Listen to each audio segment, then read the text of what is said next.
Gurbanuly Berdimuhammedow möhüm meseleleri seslenmegin wajypdygyny aýdýar. Aktivistler çödügide şüphe bildirýär. Türkmenistan Halk Maslahatynyň başlygy Gurbanuly Berdimuhammedow 18-nji ýylda Aşgabatdaky maslahatlar köşkünni Halk Maslahatynyň prezidiumynyň mejlisine geçirip ýurdun ykdysadyýet we maliýe pudowyna käbir meseleleri işaret etdi. Ençe mil we ykdysady kynçylyklardan ejir çekýän ýurdu 15 ýyl dolandyryp 2022-nji ýylyň martyna wezipeden çekilen we prezident wezipesini ogly Serdar Berdimuhammedowa geçiren öňkü döwlet başçysyny ýygrananlary ýüzlenip döwrüň öňe sürýän möhüm meselelerine öz wagtyna seslenmegin, teklipleri işläp taýýarlamagyň wajypdygyny ünsü çekdi. Duşugyň dowamyny Halk Maslahatynyň nowatdaky mejlisini 2023-nji ýylyň 24-nji sentýabryna geçirmek belenildi we şoňa çyn ykdysadyýet we maliýe pudowyna meseleleri çözüp tökmüne teklipleri taýýarlamak meýilleşdirildi. Öňkü prezident esasan 6 gur boýunça çözgütleriň işlenip taýýarlanmagyna çagyrdy. Gyýtgaldyryp alynan şeýle wezipeler öňüne goýuldy. Birinciden, husus pudowyň işçiligini artdyrmak, maýadarlara goşmaça kepillikleri bermek ýaly ugurlarda işleriň täzeden seljerilmegi, maýa goýum migrasiýa siýasaty, manadyň hümmetini durnukly saklamak, pul dolanşygy we valyuta düzgünleşdirmesi ýaly meseleler boýunça teklipleri taýýarlamak. Ikinciden, hünärmenleri taýýarlamagyň täze usullaryny we tehnologiýalaryny ornaşdyrmak. Üçüncüden, saglyk pudowyny ösdürmek boýunça gödäwçilik işlerini dowam etdirmek. Dördüncüden, fenagat pudowyny maýa goýum hukuk we ykdysady gurşugy kämilleşdirmek. Beşinciden, oba hojalyk toplumyny ösdürmek, emlak gatnaşyklaryny kämilleşdirmek, oba ýerleriniň durmuş taýdan özgörüşini çalplandyrmak. Altıncıdan, daşary ýurt döwletleri we halkary guramalar bilen hyzmatdaşlyk alyp barmak, tejribeleri öwrenmek we olar durmuşa ornaşdyrmak. Azatlyk radiosynyň habarçylary agdalýan ugurlarda bar bolan problemalar türkmen manadynyň hakyky hümmetiniň pesa gaçmagy, ýurtda valyutanyň gara bazarynyň emele gelmegi, bu ýagdaýyň fonuna raýatlaryň satyn alyjylyk ukybynyň pesa gaçmagy, ilatyň aýlyk girdijileriniň bazar sebedine gawat gelmezligi, bazarlarda bahalaryň aşa ýokarlanmagy, ilatyň durmuş şertleriniň agyrlaşmagy ýaly meseleler barada ýergiderli habar berip gelýärler. Şeýle öňkü prezident migrasiýa siýasaty boýunça tekliplerini işlenip düzülmegine çagyrdy. Mälim bolşýar Türkmenistana giň ýaýran işçilik we ykdysady şertleriň yaramazlaşmagy hususan soňky 7-8 ýylyň dowamyna pandemiýa bilen bagly halkary hereket çäklendirmeleri girilen döwler hasaba goşulmanyna ýurt raýatlaryny iş eklen çöldügini köpçüliklerin daşary ýurtlara çykmagy terdi. Halk Maslahatynyň başlygy degişli ugurlarda tekliplerin taýýarlanmagyny meseleleriň ara alınıp maslahatlaşylmagyny talap edýär. Ýönetimçiler we aktivistler açaçanlygy, tanqida we ödügi pikirlere ýol berilmeýän ýurtda erkin sözdüň we erkin çekişmeleriň basylyp ýatyrylýan ýerine problemleri ara alyp maslahatlaşmagyň raýatlar üçin töwekkülçilik döredýändigini aýdýarlar. Türkmen aktivisti Nurmuhammed Annaýew 19-njy ýylda Azatlyk radiosu bilen söhbetdeşlikde öňkü prezidentiň çykyşyny seljerdi we Uly Berdimuhammedowyň dürli ugurlarda çözgütlere çagyrmagyny Türkmenistana ýyllar boýy dowam edýän ýöne resmiler tarapyndan ne tassyk ne de inkar edilýän problemlaryň ikrar edilmegi hökmüne kabul edilýändigini aýtdy.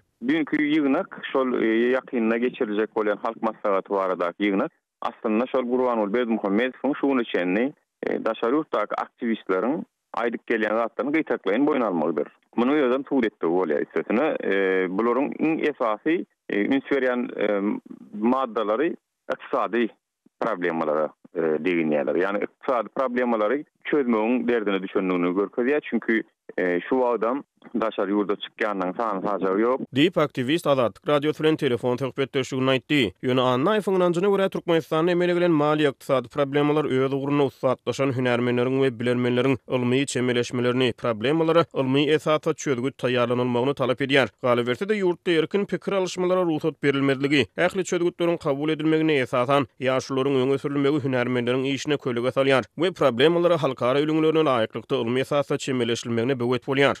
O taýda demokratik esaslarda pikir alışmak ýok.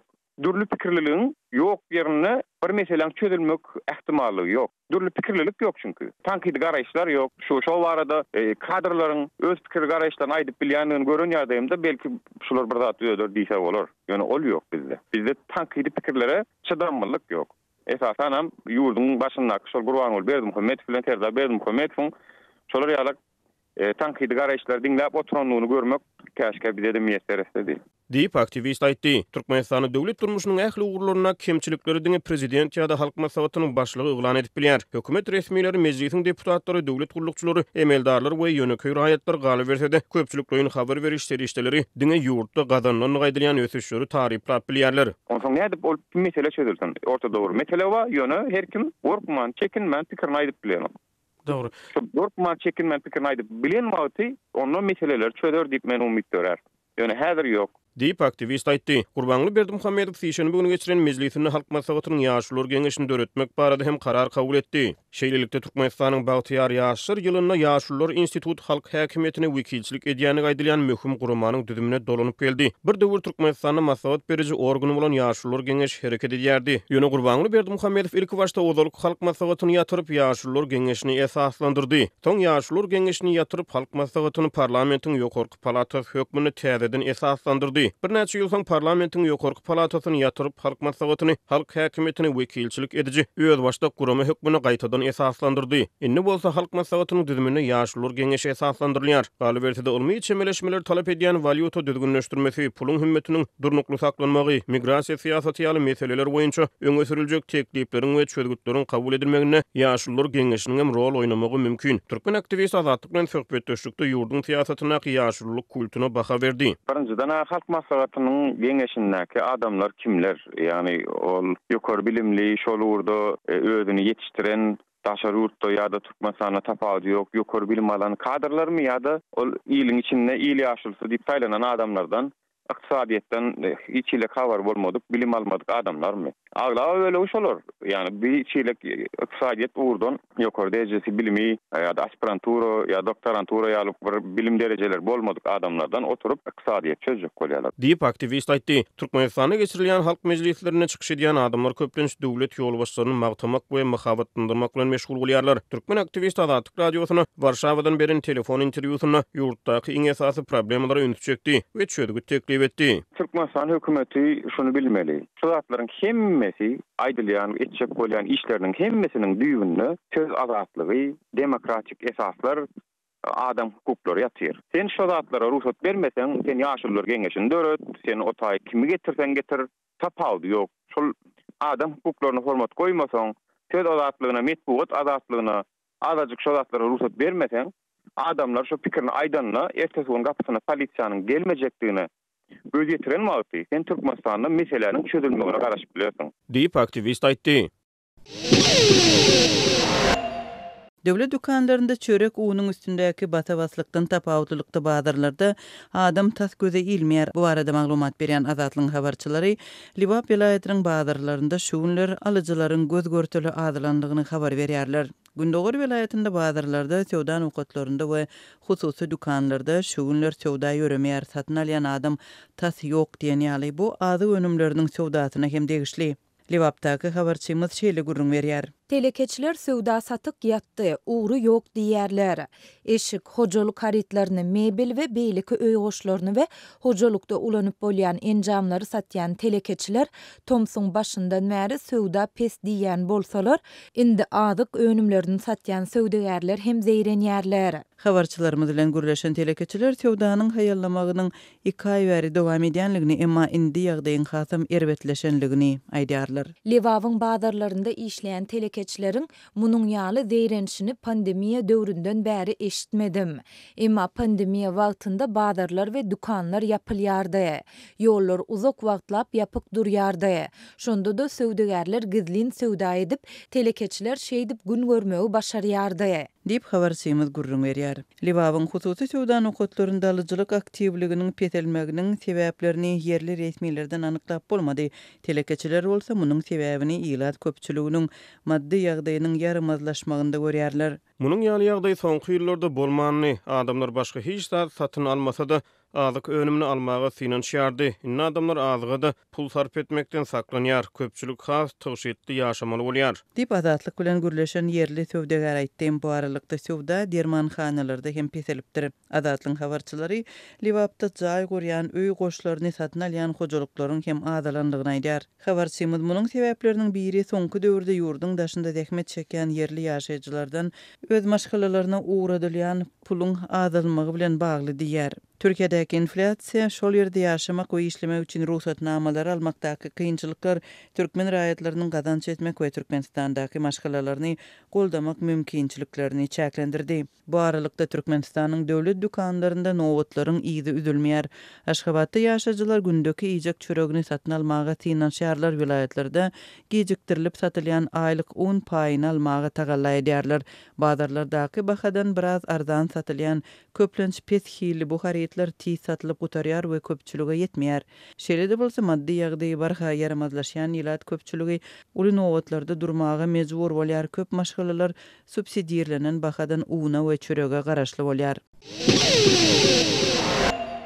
Mara vilayatynyň Bayramaly etrawyna ýerleşen guşçuluk hojalyklarynyň towuk fermalaryna guşlaryň näwerli keselden köpçülükleýin helak bolýar. Veterinariýa ýollugynyň işgärleri keseli anyklap bilmeýänliklerini aýdýarlar. Tejribeli guşçular keselçiligi yssyk howany sebäpkär hökmüne görkezýärler. Bu barada da Atyk radiosynyň ýerli habarçysy 18-nji iýulda Sebitden habar berdi. Ýerli daýhanlaryň en çemesi guşlaryň arasyna tas bir hepde bäri näwerli bir keseliň ýaýraýanlygyny, guşlaryň köpçülükleýin gyrylýanyny aýdýarlar. Helak bolýan towuklarymyzyň sany soňky bir hepdeden bäri gün saýyn köpelýär. Biz yerli veterinarlary ýüz tutduk. Olar hem bilmedik diýip aýtdylar. Diýip bir ýerli towuk fermasynyň eýesi gurrun berdi. Çykyntylygy uçuran towuk fermalarynyň eýeleri veterinariýa dermanxanalaryndan towuk içgeçmesine we bitlere garşy dürli görnüşli dermanlary we antibiotikleri satyn alýarlar. Ýöne bu dermanlar netije bermeýär. Biz şol dermanlary suwa ýa-da towuk iýmine garyp guşlara berdik. Ýöne peýda bermedi. Diýip bir marly daýhanada Atyk radiosynyň habarçysyna gurrun berdi. Haýwanlaryň saglygy boýunça ýerli hünärmenler soňky bir hepde bäri günorta günne gor Sebitde guşlaryň arasyna ýaýraýan keselçiligi anyklap bilmeýän mahaly towuk fermalarynyň eýeleri köp ýyllaryň dowamyna guşçuluk puwdagyny tejribe gazanan ýyldaşlaryndan haraý soraýarlar. Towuklary yssyk howa gyrýar. Häzirki wagtda başga da köp adamyň towuklary gyrylýar diýip köp ýyllaryň dowamyny bazarlarda jüýje we towuk satyp güdüren aýlayan bir daýhan aýdýar. Mar vilayatynyň geçen hepdeniň dowamyny howanyň temperaturasy wagtal kölügede 45 gradusyny aşdy. Azatyk radiosu Mara vilayatynyň guşçuluk toplumlaryna dören keselçiligiň mümkin bolan sebäpleri barada yerli resmilerden tesbir alyp bilmedi. Sebitde towuk fermasyny açan bir äraýal guşlaryň arasyna ýaýraýan keselçiligiň fonuny özleriniň guşçuluk toplumuna esaslandyryşlary we ýyda geçiriniň hysırdylary barada gurrun berýärler. Biziň bir oglumuz Kazanda, Russiya Federasiýasynda, bir oglumuz Türkiýede zähmet çekip hojalyga pul iýerýärler. Biz olaryň iýerýän pullaryndan artdyryp, süýşürip, bir näçe ýyl mundan ozal ýumurtga we towuk etini öndürmek maksady bilen guşçuluk toplumuna açdyk. 1500 töweregi towuk satyn aldyk.